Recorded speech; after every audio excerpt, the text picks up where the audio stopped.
ଖୋର୍ଦ୍ଧା ଜିଲ୍ଲା ବାଲିଅନ୍ତା ବ୍ଲକ ସ୍ଥିତ ଜଗନ୍ନାଥ ନଗର ସଞ୍ଜୀବନୀ ବୃଦ୍ଧାଶ୍ରମରେ ଓଡ଼ିଶା ଡ୍ରାଇଭର ମହାସଂଘ ବାଲିଅନ୍ତା ବ୍ଲକ ଏବଂ ଭୁବନେଶ୍ୱର ବ୍ଲକର ଭାଇମାନଙ୍କର ମିଳିତ ଆନୁକୂଲ୍ୟରେ ବର୍ତ୍ତମାନର ଥଣ୍ଡାକୁ ଆଖି ଆଗରେ ରଖି ବୃଦ୍ଧାଶ୍ରମରେ ଥିବା ସମସ୍ତ ସଦସ୍ୟଙ୍କୁ କମଳ ଏବଂ ବସ୍ତ୍ର ଦାନ କରାଯାଇଥିଲା ଏବଂ ଶୁଣିବାକୁ ମିଳୁଛି ପ୍ରତ୍ୟେକ ମାସରେ ମଧ୍ୟ ଓଡ଼ିଶା ଡ୍ରାଇଭର ମହାସଂଘ ତରଫରୁ କିଛି ରାସନ ପାଣି କିଛି ଜରୁରୀ ସାମାନ ମଧ୍ୟ ବୃଦ୍ଧାଶ୍ରମରେ ଦିଆଯାଉଛି। ରାୟଗଡ଼ା ଜିଲ୍ଲାରୁ ଦୁଃଖଦ ଖବର, ରାୟଗଡ଼ା ଜିଲ୍ଲା ଗୁଡ଼ାରୀ ବ୍ଲକର କଷାଡ଼ି ପଞ୍ଚାୟତର ଜଣେ ଭାଇ ବିନୋଦ ଭାଇଙ୍କର ଦେହାନ୍ତ ହୋଇଯାଇଛି ଏବଂ ଦେହାନ୍ତ ଖବର ଶୁଣି ଗୁଡ଼ାରୀ ବ୍ଲକର ସମସ୍ତ ଭାଇମାନେ ପହଞ୍ଚିଥିଲେ ଏବଂ ଭାଇଙ୍କ ଶେଷକୃତ ସମ୍ପନ୍ନ କରିବା ସହିତ ତାଙ୍କ ଅମର ଆତ୍ମାର ସଦ୍ଗତି ନିମନ୍ତେ ପ୍ରାର୍ଥନା କରିଥିଲେ। ନୟାଗଡ଼ ଜିଲ୍ଲାର ଜଣେ ଭାଇ ଗାଡ଼ି ନେଇ ଯାଉଥିବା ସମୟରେ ସମ୍ବଲପୁର ଅଇଁଠାପାଲି ପାଖରେ ତାଙ୍କ ଗାଡ଼ିଟି କିଛି ସମସ୍ୟା ହୋଇଥିଲା ଏବଂ ଭୋରରୁ ଭାଇ ଭଏସ୍ ମେଲ୍ ମାଧ୍ୟମରେ ସହଯୋଗ ମାଗିଥିଲେ ଓଡ଼ିଶା ଡ୍ରାଇଭର ମହାସଂଘକୁ ଏବଂ ପରବର୍ତ୍ତୀ ମୁହୂର୍ତ୍ତରେ ସମ୍ବଲପୁର ଅଇଁଠାପାଲିର ଭାଇମାନେ ପହଞ୍ଚି ଭାଇଙ୍କୁ ସାହାଯ୍ୟ ସହଯୋଗ ଯୋଗାଇ ଦେଇଥିଲେ। ଖୋର୍ଦ୍ଧା ଜିଲ୍ଲା ଟାଙ୍ଗୀ ବ୍ଲକ ଡ୍ରାଇଭର ମହାସଂଘର ଜଣେ ଭାଇ ଗାଡ଼ି ନେଇ ଯାଇଥିଲେ କୋଣାର୍କ ବ୍ଲକ ସାହୁପଡ଼ାଠାରେ ଗାଡ଼ି ନେଇ ଯାଉଥିବା ସମୟରେ କୌଣସି ବ୍ୟକ୍ତିଙ୍କ ଘର ସାମ୍ନାରେ ଦିଆଯାଇଥିବା ପଥରରେ ଗାଡ଼ିଟା ଟିକେ ଲାଗିଥିଲା, କିନ୍ତୁ ଭାଇ ଜଣକ ଉତ୍କ୍ଷିପ୍ତ ହୋଇ ଡ୍ରାଇଭର ଭାଇଙ୍କୁ ବାଡ଼େଇ ପକାଇଥିଲେ, ଯାହାଦ୍ୱାରା କି ଭାଇ ଓଡ଼ିଶା ଡ୍ରାଇଭର ମହାସଂଘର ସାହାଯ୍ୟ ସହଯୋଗ ଲୋଡ଼ିଥିଲେ। ପରବର୍ତ୍ତୀ ମୁହୂର୍ତ୍ତରେ କୋଣାର୍କ ବ୍ଲକର ଭାଇମାନେ ପହଞ୍ଚି ମାଡ଼ ମାରିଥିବା ବ୍ୟକ୍ତିଙ୍କୁ ଭୁଲ ମଗାଇବା ସହିତ କଥାଟିକୁ ସମାଧାନ କରିଥିଲେ।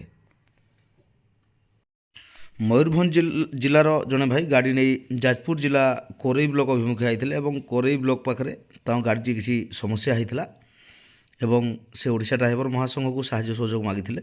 ପରବର୍ତ୍ତୀ ମୁହୂର୍ତ୍ତରେ ଯାଜପୁର ଜିଲ୍ଲା କୋରେଇ ବ୍ଲକର ଭାଇମାନେ ପହଞ୍ଚି ଭାଇଙ୍କୁ ସାହାଯ୍ୟ ସହଯୋଗ ଯୋଗାଇ ଦେଇଥିଲେ। ଢେଙ୍କାନାଳ ଜିଲ୍ଲାର ଜଣେ ଡ୍ରାଇଭର ଭାଇ ଗାଡ଼ି ନେଇ ଯାଉଥିବା ସମୟରେ ବରଗଡ଼ ଜିଲ୍ଲା ପାଇକମାଲ ପାଖରେ ତାଙ୍କ ଗାଡ଼ିରେ ଏକ ବାଛୁରୀ ଆସି ଲାଗିଥିଲା, ଯାହାକି ବାଛୁରୀଟି ଆହତ ହୋଇଥିଲା।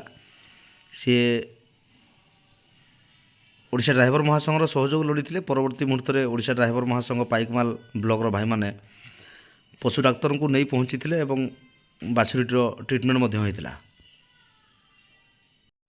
କେନ୍ଦ୍ରାପଡ଼ା ମେଡ଼ିକାଲରେ ଚିକିତ୍ସିତ ହେଉଥିବା ଜଣେ ଅସହାୟ ରୋଗୀଙ୍କୁ ରକ୍ତ ଦାନ କରିଛି ଓଡ଼ିଶା ଡ୍ରାଇଭର ମହାସଂଘ କେନ୍ଦ୍ରାପଡ଼ା ସଦରର ଭାଇମାନେ। ଯାହା ହେଉ କେବଳ ଡ୍ରାଇଭରକୁ ନୁହଁ, ଜନସାଧାରଣଙ୍କ ସେବାରେ ମଧ୍ୟ ଭାଇମାନେ ନିଜକୁ ସମର୍ପିତ କରିଛନ୍ତି। ସୁନ୍ଦରଗଡ଼ ଜିଲ୍ଲା ବିଶ୍ରା ବ୍ଲକର ଜଣେ ଡ୍ରାଇଭର ଭାଇ ତାଙ୍କ ବାପାଙ୍କ ଦୁର୍ଘଟଣା ହୋଇଥିଲା ଏବଂ ସେ କଟକ ବଡ଼ ମେଡ଼ିକାଲ ତାଙ୍କୁ ନେଇକି ଯାଉଥିଲେ, ତେଣୁକରି ସେ ଅନୁରୋଧ କରିଥିଲେ କଟକ ବଡ଼ ମେଡ଼ିକାଲର ହେଲ୍ପଲାଇନ୍ର ଭାଇମାନଙ୍କୁ ତାଙ୍କୁ ଟିକେ ସହଯୋଗ କରିବା ପାଇଁ, ଯେହେତୁ ସେ ସେଠି ଟିକେ ମାନେ ଜାଣିବା ତାଙ୍କୁ କଷ୍ଟକର ହୋଇଯିବ ସବୁ ଜିନିଷ। ତ ନିହାତି ଭାବରେ କଟକ ହେଲ୍ପଲାଇନ୍ର ଭାଇମାନେ ମଧ୍ୟ ପହଞ୍ଚି ଭାଇଙ୍କୁ ସାହାଯ୍ୟ ସହଯୋଗ କରିଥିଲେ ଏବଂ ତାଙ୍କ ବାପାଙ୍କ ଆଡ଼ମିସନ୍ଠୁ ନେଇକି ସମସ୍ତ ତଥ୍ୟ ବୁଝାବୁଝି କରିଥିଲେ। ଅନୁଗୁଳ ଜିଲ୍ଲା ଆଠମଲ୍ଲିକ ବ୍ଲକର ଜଣେ ଭାଇ ଗାଡ଼ି ନେଇ ଯାଇଥିଲେ ସୁନ୍ଦରଗଡ଼ ଜିଲ୍ଲା ରାଜଗାଙ୍ଗପୁର ଅଭିମୁଖେ। ତ ରାଜଗାଙ୍ଗପୁର ପାଖରେ ଗାଡ଼ିଟି ବ୍ରେକ୍ କଲା ସମୟରେ କୌଣସି କାରଣରୁ ଏକ କାର୍ ସହିତ ତାଙ୍କ ଗାଡ଼ିଟି ଘଷି ହୋଇଯାଇଥିଲା, ଯାହାଦ୍ୱାରା ସେ ହଇରାଣରେ ପଡ଼ିଥିଲେ ଏବଂ ପରବର୍ତ୍ତୀ ମୁହୂର୍ତ୍ତରେ ସହଯୋଗ ଲୋଡ଼ିଥିଲେ ଓଡ଼ିଶା ଡ୍ରାଇଭର ମହାସଂଘର। ଓଡ଼ିଶା ଡ୍ରାଇଭର ମହାସଂଘ ତରଫରୁ ରାଜଗାଙ୍ଗପୁରର ଭାଇମାନେ ପହଞ୍ଚି ସାହାଯ୍ୟ ସହଯୋଗ କରିଥିଲେ, ସାଥିରେ ବନ୍ଦିତା ମଲ୍ଲିକ ଭଉଣୀ ମଧ୍ୟ ଉପସ୍ଥିତ ରହିଥିଲେ। ତ ଯାହା କିଛି ବି ଭାଇଙ୍କର ସମସ୍ୟା ଥିଲା ତାକୁ ଭାଇମାନେ ସମାଧାନ କରିଥିଲେ ଏବଂ ଭାଇଙ୍କୁ ବିଦାୟ କରିଥିଲେ। ଝାରସୁଗୁଡ଼ା ଏନ୍ଏସିର ଜଣେ ଆଗଧାଡ଼ିର ଡ୍ରାଇଭର ଭାଇ ତାଙ୍କ ଦେହ ଅସୁସ୍ଥ ଥିବାରୁ ସେ ବୁର୍ଲା ମେଡ଼ିକାଲରେ ବର୍ତ୍ତମାନ ଚିକିତ୍ସିତ ହେଉଛନ୍ତି।